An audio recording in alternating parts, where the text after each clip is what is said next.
निधि की शादी किशन नगर में जतीन के साथ हो जाती है। उसकी 2 सास थी, एक तो उसकी सास और एक उसकी दादी सास। निधि स्वभाव में बड़ी ही चंचल स्वभाव की थी और ये बात उसकी सास को बिल्कुल पसंद नहीं थी। एक दिन निधि हेडफोन लगाकर गाने सुन रही होती है और नाच रही होती है। तभी उसकी सास वहाँ आ जाती है। It's the time to disco, कौन मिले देख किसको, It's the time to disco। निधि जैसे ही मुड़ती है, उसकी सास वहाँ खड़ी होती है।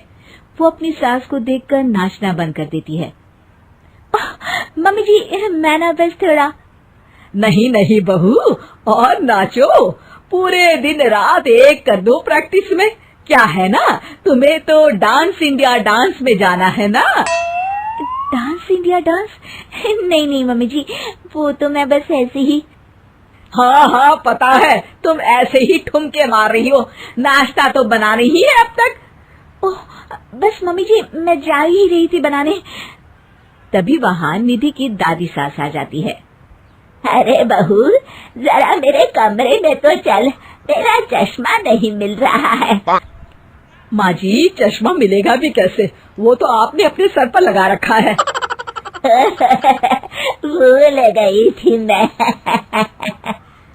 सास वहाँ से चली जाती है और दादी सास निधि की तरफ देखकर मुस्कुराती है और आंख मारती है। अगले दिन निधि टीवी देख रही होती है। तभी वहाँ उसकी सास आती है और कहती है, बहू, ये क्या, दिन भर टीवी के सामने अपनी आंखें खराब करती रहती है तू। मम्मी जी, वो कोई काम नहीं था तो मैंने सोचा कि टीवी ही देख लूं।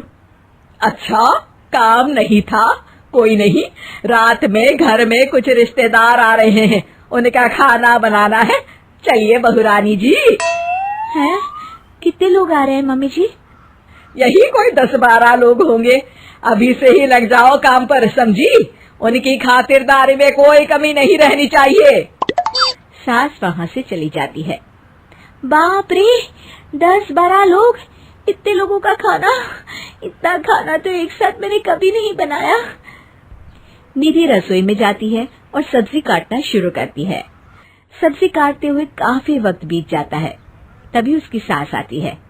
ये क्या, अभी तक सब्जी ही काट रही है? अरे अभी तक तो सब्जी बन भी जानी चाहिए थी। जल्दी जल्दी हाथ चलाओ बहू, मैं जरा मार्केट जा रही हूँ। सास चली जाती है। इतना सारा काम है और खुद अकेले ही करना पड़ रहा है मुझे। निधि सब्जी काटने के बाद आटा गूंदना शुरू करती है तो देखती है कि आटा खत्म हो गया है।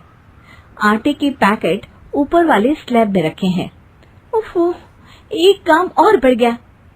निधि आटा निकालने के लिए स्टूल पर चढ़ती है और पैकेट उतारने लगती है। तभी उसका बैलेंस बिगड़ता है और सारा आटा उसके ऊपर गिरता है।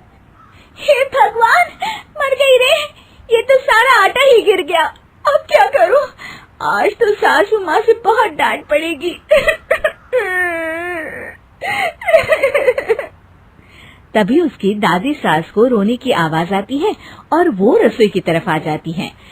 देखती है कि निधि आटे में लथपथ जमीन पर बैठी है और पूरा आटा रसोई में बिखरा हुआ है। अरे बहू, ये क्या हालत बना रखी है तूने अपनी? मेहमानों के आने का वक्त हो गया है और रसोई की ऐसी हालत है। दादी सासू माँ, आज तो मुझे मम्मी जी घर से ही निकाल देंगे।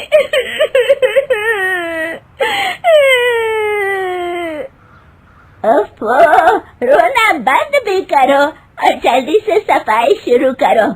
चलो, खाना मैं बना देती हूँ।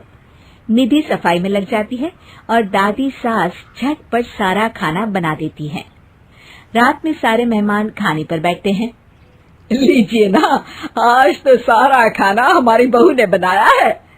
सब खाना शुरू करते हैं। कैसा लगा आप लोगों को बहू के हाथ का खाना? खाना तो बहुत ही अच्छा बना है।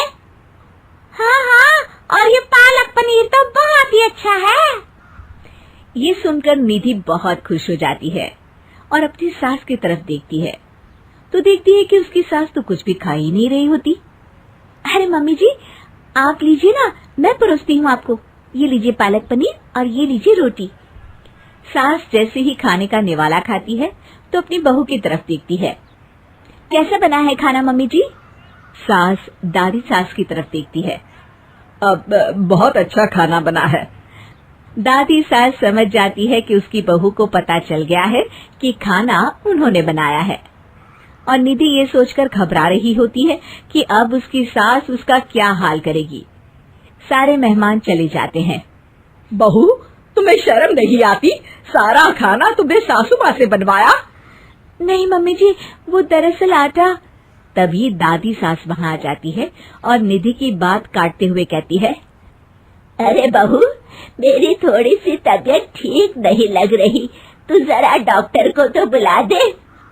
अरे सासू माँ, क्या हो गया आपको? चलिए कमरे में आइए आप। सास निधि की दादी सास को अंदर लेकर जाती है और दादी सास एक बार फिर से निधि की तरफ देखकर मुस्कुराती है। दादी सास ने मुझे फिर से बचा लिया।